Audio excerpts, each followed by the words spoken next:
Welcome to the Wife Stories YouTube channel. New video every day, and don't forget to subscribe. Here we go. Rebecca, I'm not sure why I'm writing this, or if I'll ever hit send. Maybe it's just something I need to do to keep from feeling like I'm choking on all the words I never said.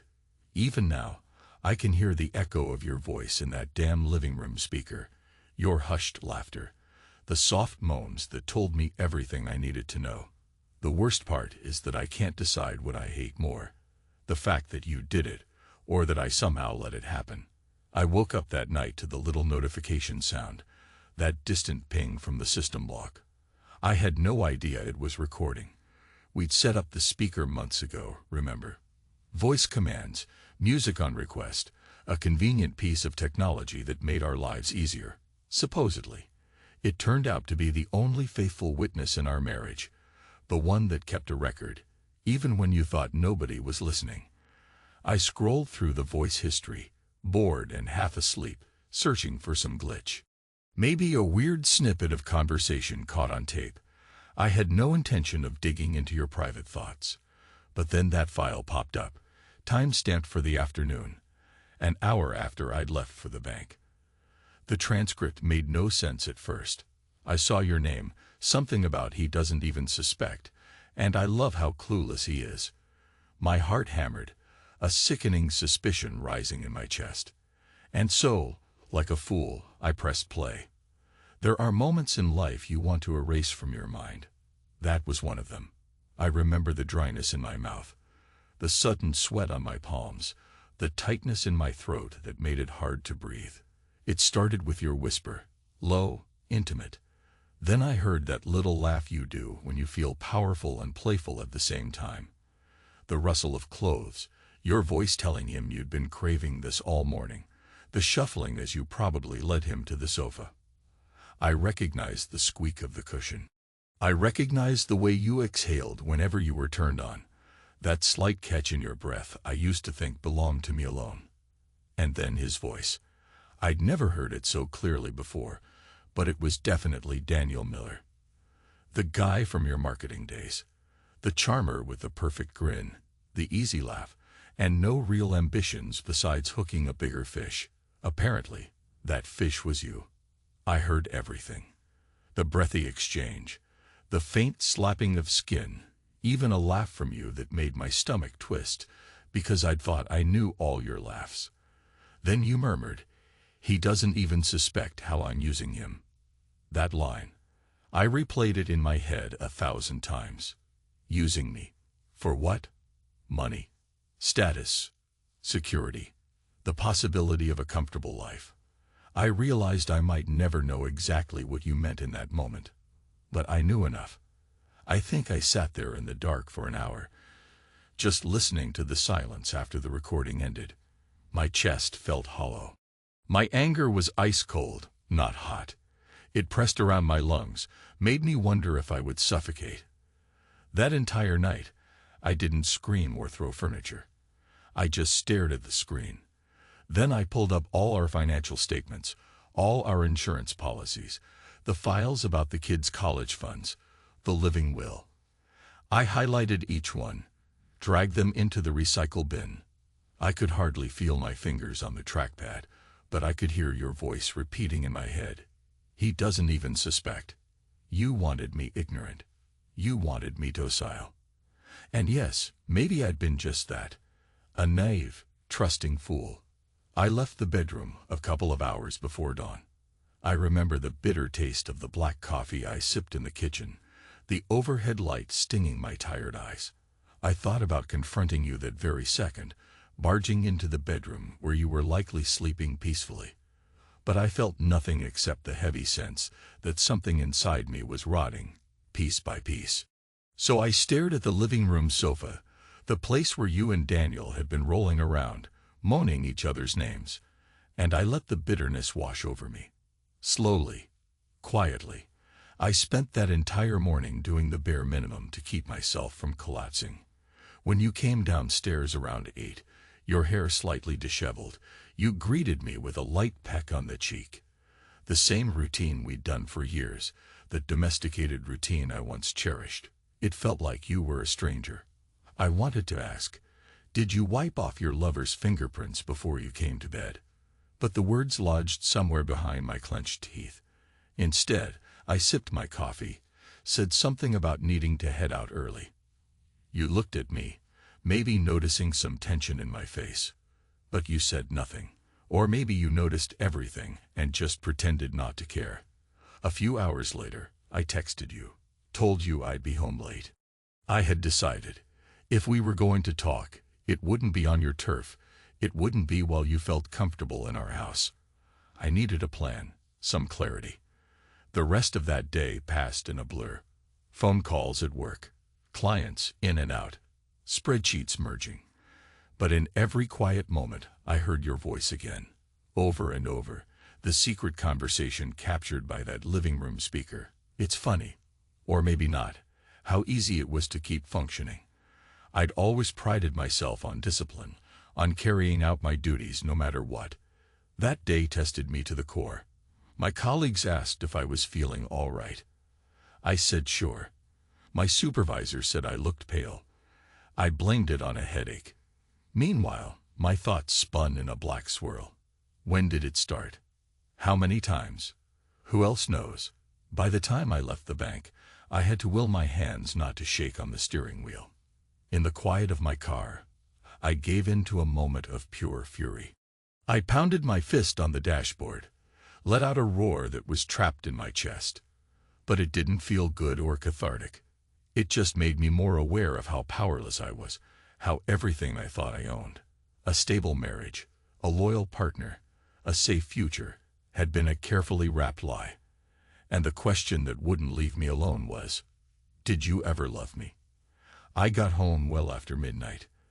The house was dark except for the tiny glow under the door of the guest room, which you sometimes used as a home office. I opened it. You were awake, sitting at the desk, your laptop glowing in front of you. At first, you looked startled, but then you gave me a half smile. Couldn't sleep, you asked me softly. I stood there, arms crossed. I saw your foot tapping the ground in an almost nervous way. Maybe you felt it, the swirling tension emanating from me. I walked in, shut the door behind me, and leaned against it. The silence lengthened. Finally, you broke it. Are you all right? I took a breath, forced myself to look at you, to really see you. Your hair was tied up in a messy bun. You wore one of those casual t-shirts that show your collarbones. The ring on your finger glinted in the lamplight. My ring. Our ring. The symbol of a promise you'd trampled on that very sofa where you sat your laptop. No, I said, voice hoarse. I'm not all right. You hesitated. Is it? Is it work? I shook my head, gave a bitter chuckle. No, it's you. Your face stiffened. What do you mean? I closed my eyes for a fraction of a second, remembering how your laughter had sounded so thrilled, so alive, when you were talking to Daniel. I know, I said finally. I heard. The device in the living room was recording. Your lips parted in a silent O, and the color drained from your cheeks. Michael, don't, I said, raising a hand. Not one more word. Not one fake denial. I heard you and Daniel. I heard the whole show. I pressed my fingertips to my temple, which was throbbing with tension. And I heard what you said about using me. Your breathing quickened. I watched your chest rise and fall. I noticed how your eyes darted as though searching for an exit. I'd never seen you so cornered. Yet I didn't feel victorious. I felt sick, furious, humiliated, but there was no triumph in it. You opened your mouth, closed it, then let out a shaky breath. I'm sorry. Sure, I said, my voice dull. I bet you are. It's complicated, you whispered, tears pooling at the corners of your eyes. Daniel. It just happened. I shook my head. It just happened is what people say when they don't want to own their choices. Don't give me that. You think I'm stupid. You think I couldn't see you drifting away, flirting on your phone, smiling at messages that definitely weren't from your mother. You swallowed hard, tears slipping down your cheeks. Michael, I never wanted to hurt you. Well, you did. I stepped closer, forcing you to look at me, my voice barely above a whisper. Tell me something. When you told him I had no idea, when you were moaning in our living room, did you enjoy knowing I was paying the bills for your little fling? Did you laugh at me behind my back? You pressed your lips together, trembling. It wasn't like that, you said, voice shaky. I was lonely. You were always working. We barely talked. Then Daniel came into the picture, offering attention and excitement. I never meant to. I said, don't feed me that. I snapped. If you'd been honest that you wanted more excitement, we could have talked. Instead, you trampled our marriage, my trust. You wiped your tears with the back of your hand. So, what do we do now? I felt the muscle in my jaw clench. I'd pictured 100 scenarios, from pulling out the divorce papers right then and there to smashing that laptop. But I was too numb for theatrics.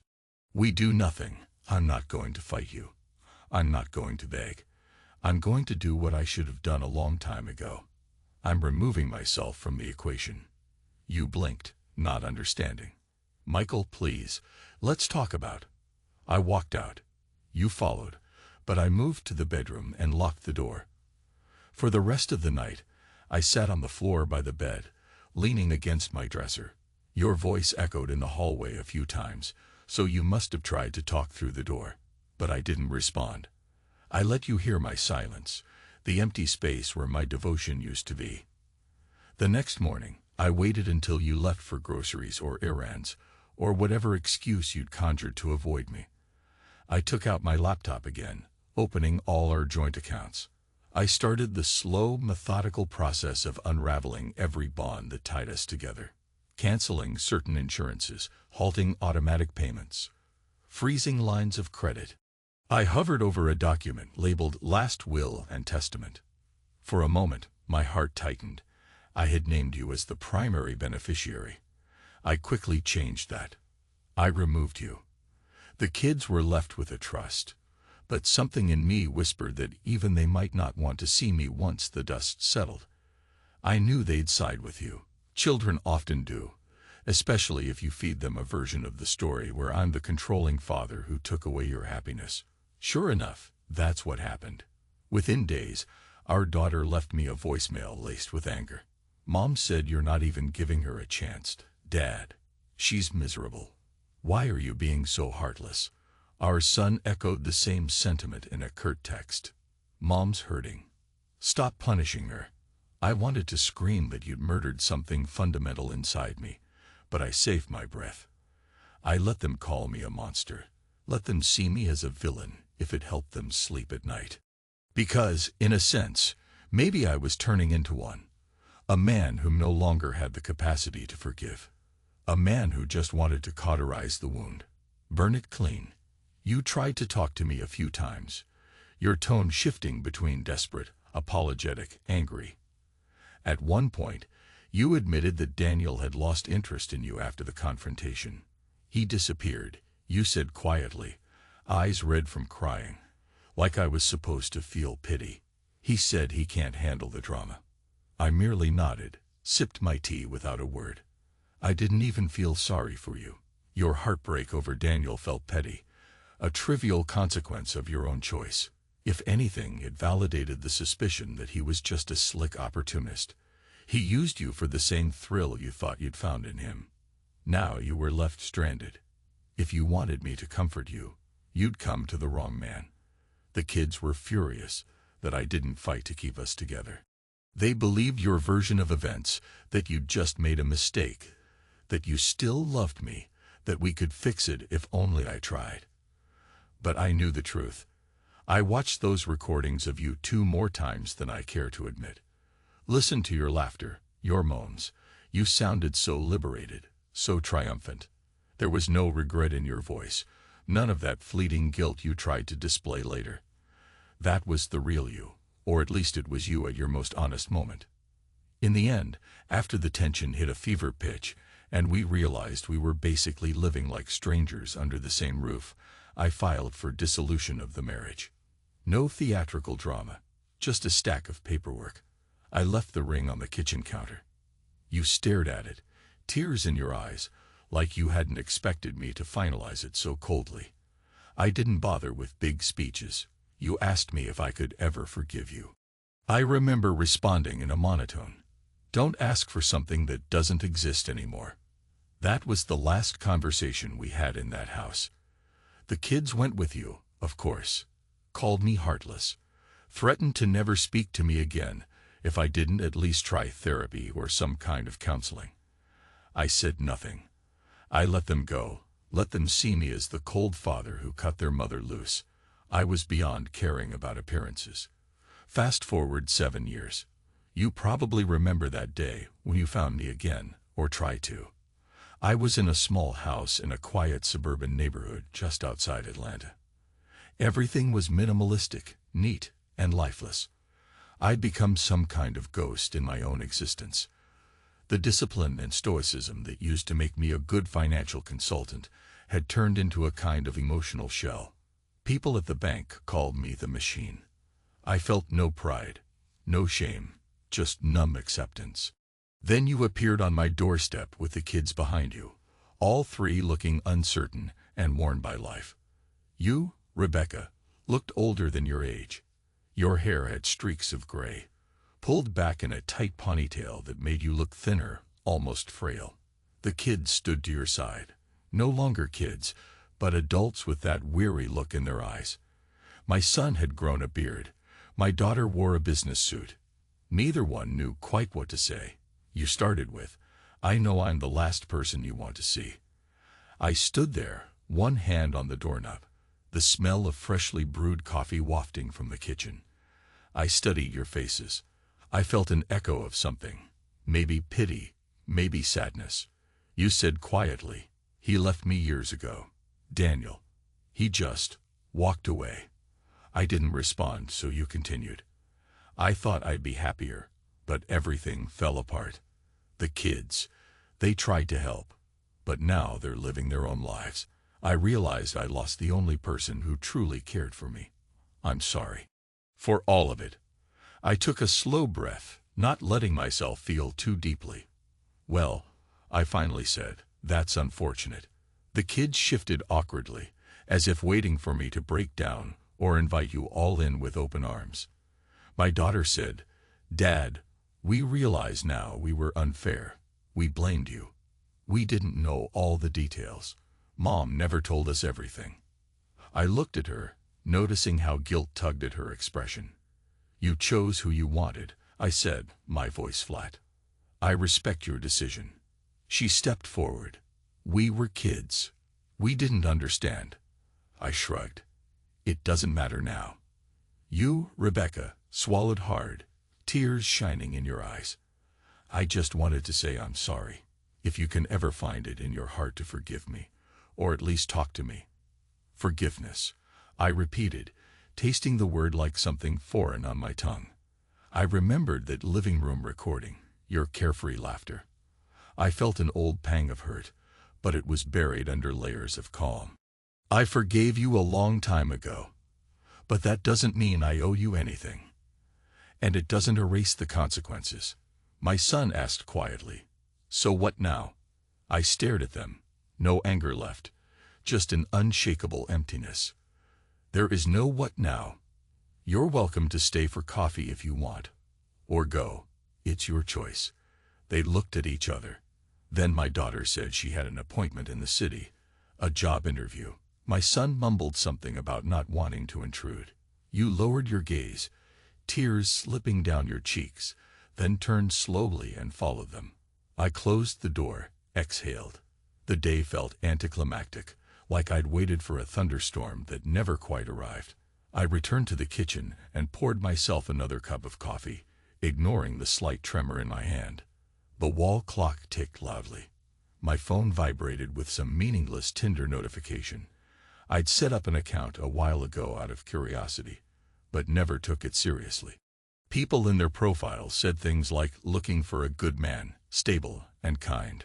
Once, I even saw a line that made me chuckle in a grim, bitter way. "I want a man who can protect me but still be gentle." And I wondered how many had once said, "I want a man like him," before he turned into who he is now. Because that's what I'd become, a version of myself that lived in the silence of a neat little house, sorting finances, drinking coffee at midnight, and feeling no real connection to anything. A part of me recognized the tragedy in that. But ironically, it was also a kind of peace. No illusions, no soft lies, no betrayal lurking around the corner. Just me and my thoughts, and a slow acceptance that this was my reality.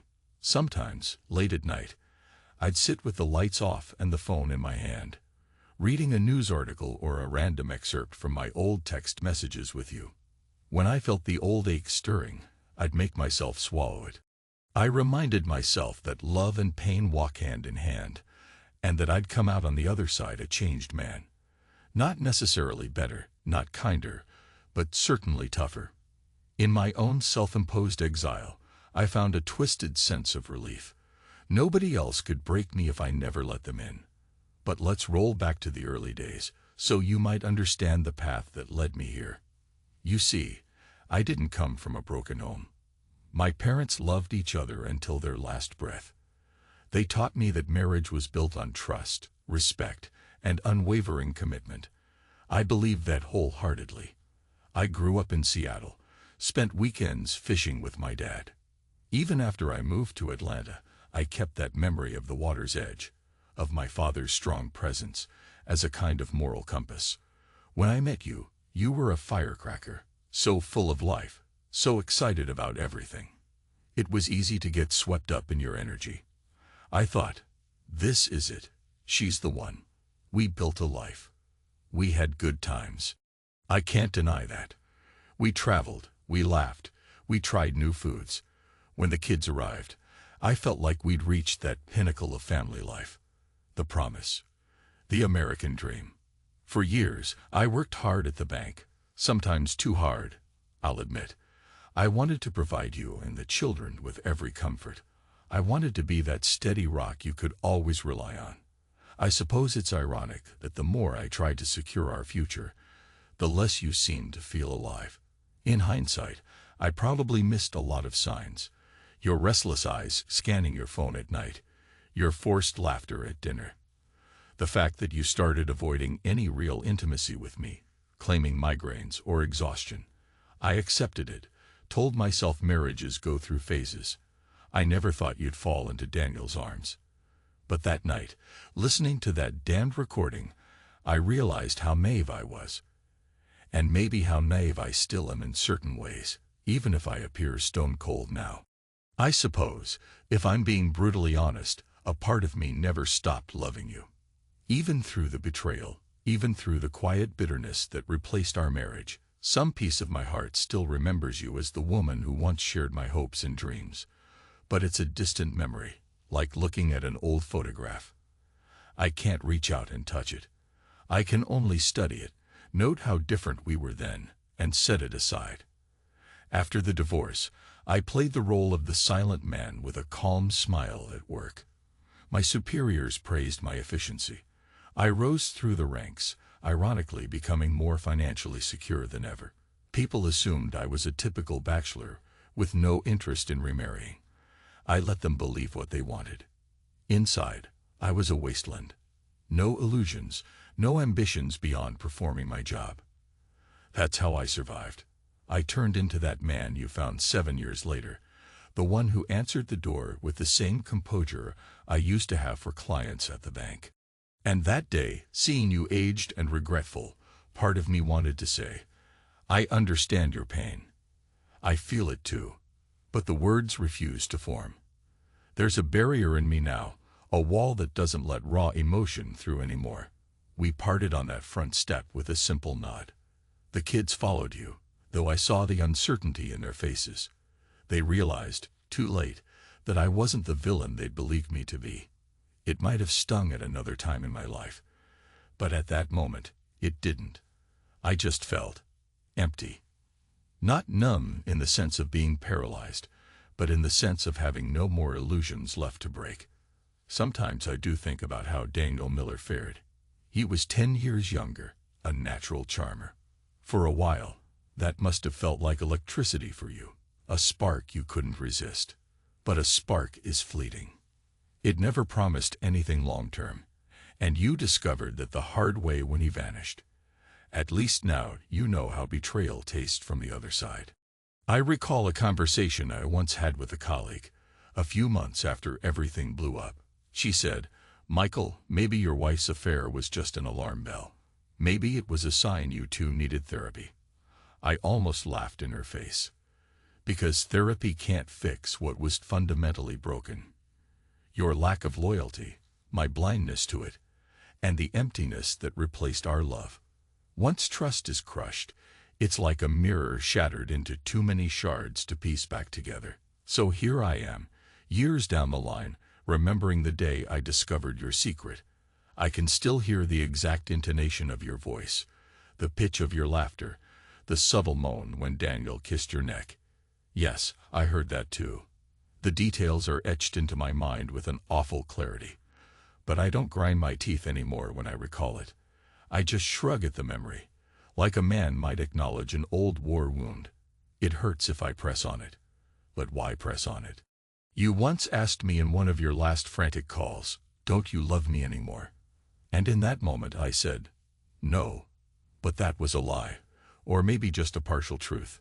The Michael who existed before that discovery loved you in a way that consumed him, believed in you with unwavering faith. But he died the moment he heard your breath hitch in Daniel's arms. What replaced him was a new version of me, a man who does not love you. Because he can't. I suppose that's where the black humor creeps in. Sometimes I amuse myself by imagining how many women on dating apps say, "I want a man who's stable, kind, reliable," never realizing that stability can turn to stone, kindness can turn to apathy, and reliability can turn to a locked door. I imagine them writing, "I need a man like him, strong and loyal." And I laugh in the dark of my living room, thinking, yeah, that was me, until I wasn't. Still, life goes on. I haven't remarried. I haven't engaged in anything serious. I meet people, talk politely, and end the night with a friendly handshake or a courtesy text. I keep them at a distance, always, because I've learned something about myself. Once that trust is violated, I can't fully open up again. Maybe it's a flaw, or maybe it's self-preservation. I remember the final push, when I laid out the dissolution papers on the table, neat and methodical, flipping to the page requiring your signature. You stared at me with tear-filled eyes. "We can fix this," you pleaded, your voice raw. "I'll never see him again. I'll do anything." You reached for my hand. I pulled away, because the images, the sounds, the knowledge was there, and no vow, no promise, no apology could ever erase them. A few days later, I saw you packing your things.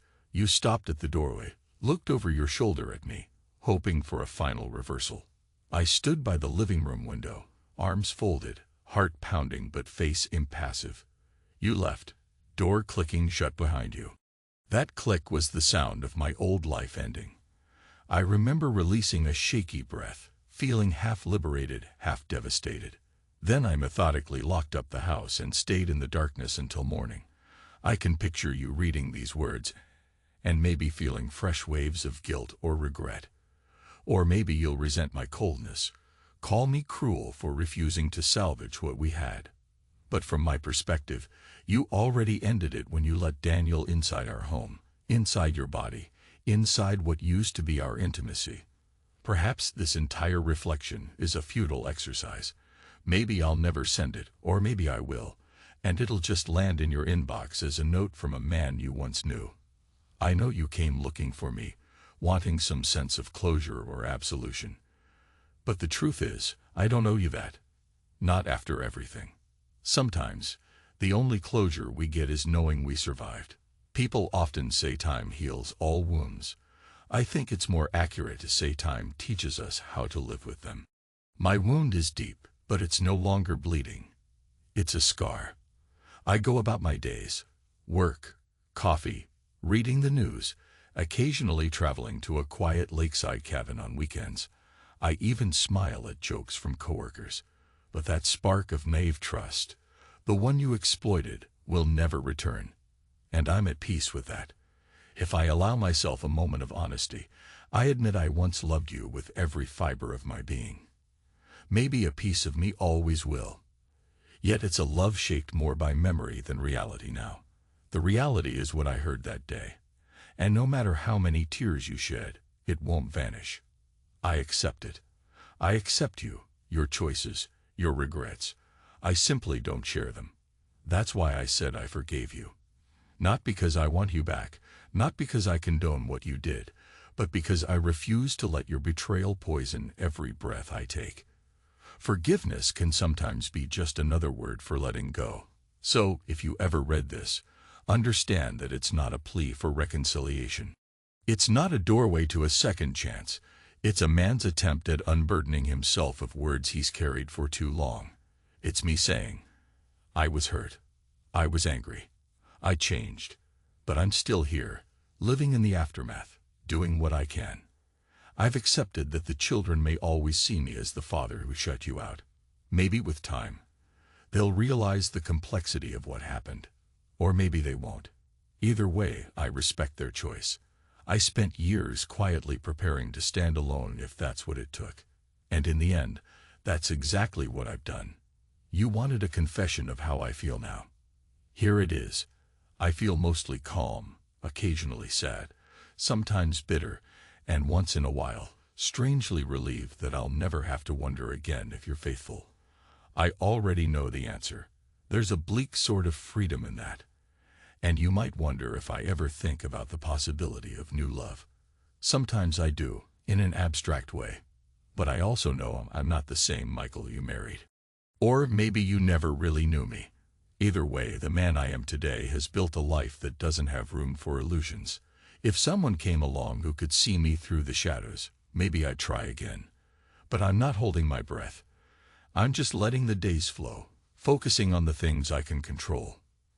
My job, my health, the quiet satisfaction of a well-organized life. I close my eyes and imagine I'm back in Seattle, on the pier with my father. The smell of salt water, the calls of seagulls, the old battered fishing rods we used. He always told me, son, never lie to yourself. The truth might hurt, but it won't break you if you face it head on. I like to think I followed his advice, eventually. The truth battered me, nearly broke me, but I stared it down, let it scar me. And now here I stand. In the end, I suppose that's my final word. I stand. I'm not proud, not ashamed, just a man who lived through a betrayal and came out different on the other side. If that's a victory, it's a lonely one, but I'll take it over the fantasy that cost me so dearly. It's quiet now. My phone pings again. Another Tinder notification, perhaps. I let it go. The tea has gone cold.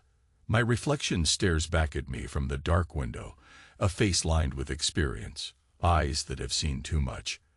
And I wonder how many times I'll see that phrase in someone's dating profile. Looking for a man like you, strong and loyal. I can only shake my head. Maybe once upon a time. Before I became who I am now. That's all there is to say, really. I'm finished. The rest is just living, day by day, until the final chapter closes.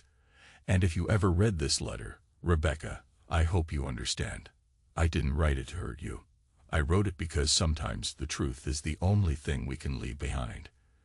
If there's any mercy in this world, may it bring you peace as well. I hear the tap of rain on the roof. It reminds me of 1,000 nights we spent together, then 1,000 nights I spent alone. I close my laptop, the words you're reading saved in a draft. Uncertain if I'll ever send it, but for the first time in years, I feel that slight looseness in my chest, as though a tight knot has eased. I won't call it relief, just acceptance. That's all. Good night.